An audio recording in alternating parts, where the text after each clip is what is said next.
تعالوا نشوف ازاي نعمل ساندوتش كده للفطار حلو ومغذي وصحي وسهل وبسيط جدا لعاشقين الزعتر وزيت الزيتون.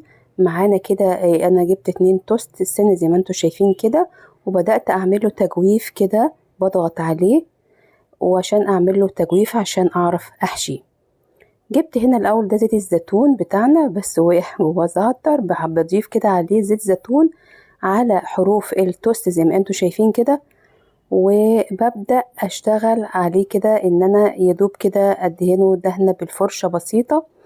وببدأ معايا هنا الخطوة اللي بعد كده بالزعتر بتاعنا، بحاول اضيفه على الحروف عشان يتماسك مع الزيت كده بطرف كده بالراحة كده، وبضغط عليه بعد كده بظهر كده المعلقة وبثبته عشان اقدر احشيه. ده فطار او ممكن لو انت حابة عشاء كده خفيف سناك كده بسيط وصحي يا جماعة وجميل جدا. معانا هنا اللبنة دي، تمام، جميل او اي جبنة عندك متاحة سبريد، بس بصراحة اللبنة اديتها تيست ونكهة حلوة قوي، هتعجبكم ان شاء الله.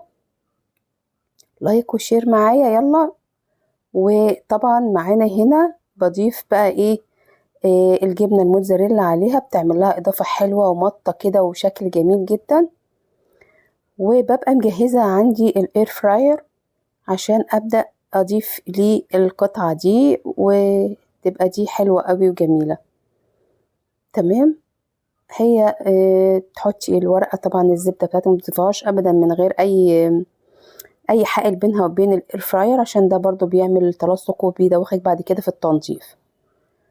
تمام، بضيفها كده يعني 5 دقايق كده، بتطلع بالشكل الجميل ده وطعمها تحفة تحفة، مع شوية بقى طماطم أو زيتون جميل جدا، أو هالبينو حلو قوي برضو معانا، وشوية شاي، وألف هنا وشفا يا رب.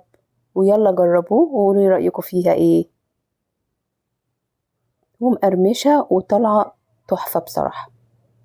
بصوا اهي جميلة قوي وحاجة خفيفة كده، يلا جربوها وقولوا لي رأيكم فيها ايه، مع الشاي البراد التحفة اللي احنا متعودين عليه مع النعناع بتاعنا. وحلو قوي، وظبطي كده نفسك واقعدي كده مع نفسك واعملي لك الترويقة الحلوة دي، بتبقى لذيذة وحلوة جدا. يلا حبايبي جربوها وقولوا لي رأيكم فيها ايه. حلوة قوي وجميلة ومغذية، يعني لو حد برضو من الأولاد عايزين يجربوا مفيش مشكلة، ممكن تجيبي توست عادي لو انت مش حابة التوست السن كله، مفيش مشكلة. وألف هنا وشفا يا رب على قلوبكم.